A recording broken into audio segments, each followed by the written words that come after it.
You, John Fitzgerald Kennedy, do solemnly swear. I, John Fitzgerald Kennedy, do solemnly swear. That you will faithfully execute the office of President of the United States. That I will faithfully execute the office of President of the United States. And will, to the best of your ability. And will, to the best of my ability. Preserve, protect, and defend the Constitution of the United States. Preserve, protect, and defend the Constitution of the United States. So help you God. So help me God.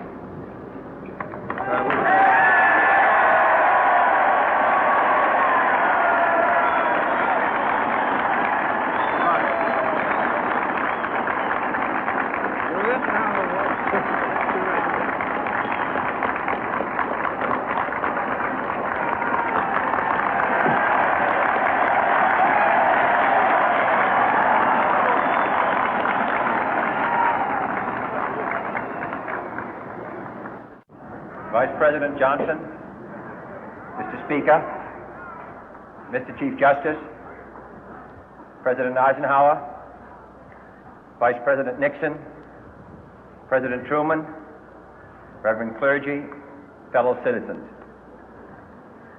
We observe today not a victory of party, but a celebration of freedom, symbolizing an end as well as a beginning, signifying renewal as well as change. For I have sworn before you and Almighty God the same solemn oath our forebears prescribed nearly a century and 3/4 ago.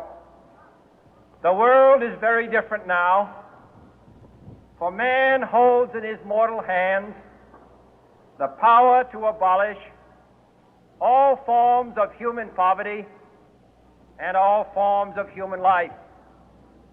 And yet the same revolutionary beliefs for which our forebears fought are still at issue around the globe. The belief that the rights of man come not from the generosity of the state, but from the hand of God. We dare not forget today that we are the heirs of that first revolution. Let the word go forth from this time and place to friend and foe alike that the torch has been passed to a new generation of Americans born in this century, tempered by war, disciplined by a hard and bitter peace, proud of our ancient heritage, and unwilling to witness or permit the slow undoing of those human rights to which this nation has always been committed and to which we are committed today at home and around the world.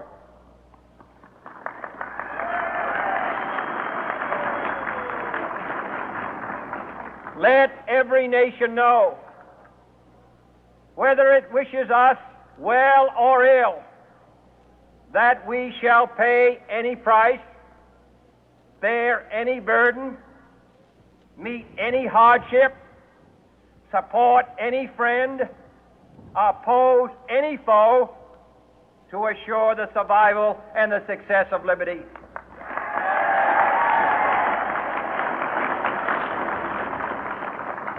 This much we pledge and more.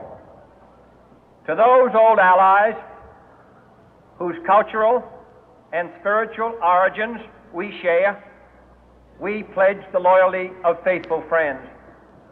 United, there is little we cannot do in a host of cooperative ventures. Divided, there is little we can do, for we dare not meet a powerful challenge at odds and split asunder. To those new states whom we welcome to the ranks of the free, we pledge our word that one form of colonial control shall not have passed away, merely to be replaced by a far more iron tyranny. We shall not always expect to find them supporting our view, but we shall always hope to find them strongly supporting their own freedom, and to remember that in the past, those who foolishly sought power by riding the back of the tiger ended up inside.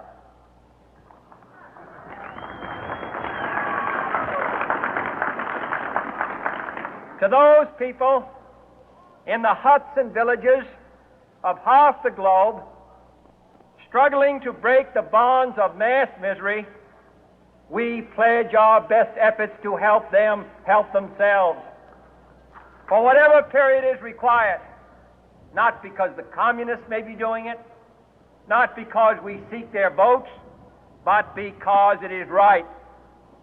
If a free society cannot help the many who are poor, it cannot save the few who are rich.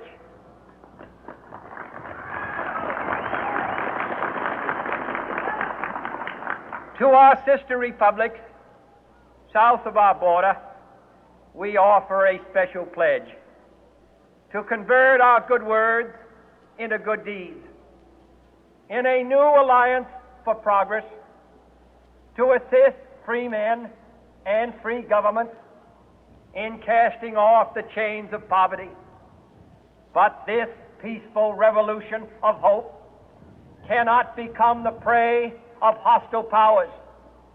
Let all our neighbors know that we shall join with them to oppose aggression or subversion anywhere in the Americas.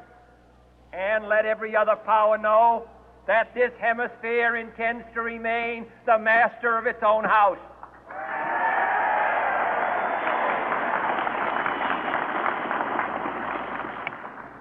To that World Assembly of Sovereign States, the United Nations, our last best hope, in an age where the instruments of war have far outpaced the instruments of peace, we renew our pledge of support to prevent it from becoming merely a forum for invective, to strengthen its shield of the new and the weak, and to enlarge the area in which its writ may run.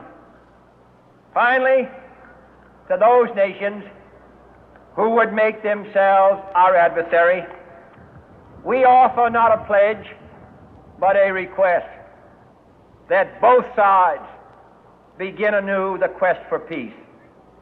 Before the dark powers of destruction, unleashed by science, engulf all humanity in planned or accidental self-destruction, we dare not tempt them with weakness, for only when our arms are sufficient beyond doubt can we be certain beyond doubt that they will never be employed.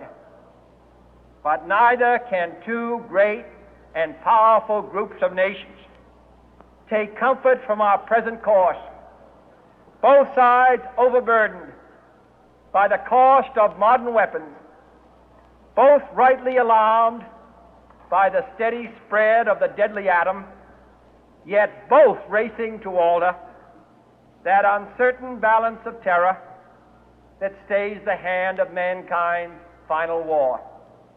So let us begin anew, remembering on both sides that civility is not a sign of weakness, and sincerity is always subject to proof.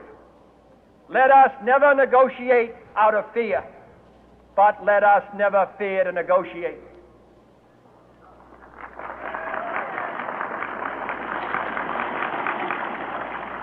Let both sides explore what problems unite us, instead of belaboring those problems which divide us.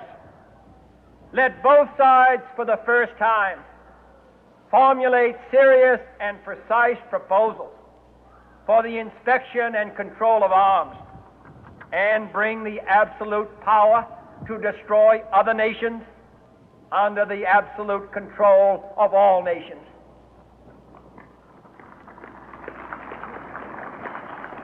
Let both sides seek to invoke the wonders of science instead of its terrors.